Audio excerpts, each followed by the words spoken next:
besok cuti. So, hari ni kita nak pergi makan-makan. Makan dekat kawasan rumah je. Nak makan apa? Tuan nak makan The Coffee Bean and Tea Leaf. So, tunggu apa lagi? Jom kita masuk.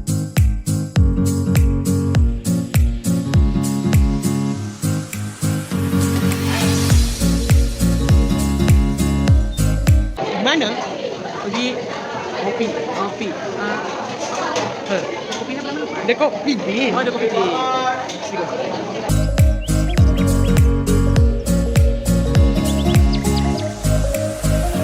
Orang tengah nak order makanan. Cik Bita biasalah akan order dia punya chicken pie tu sebab my favourite.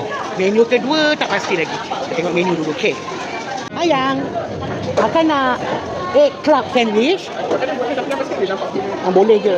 Lepas tu akan nak buat ini. Yang paling kecil kan chicken pie. Chicken pie, apa tu bilang?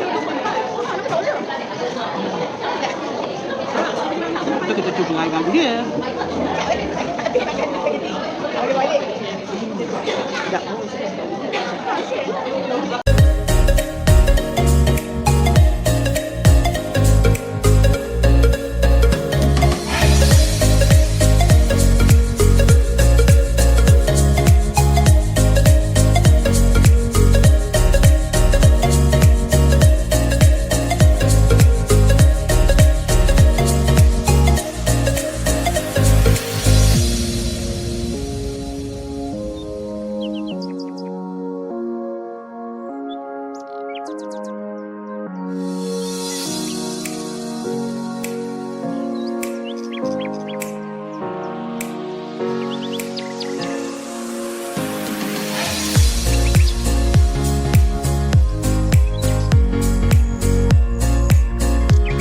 Okay, tu je video kita untuk hari ni.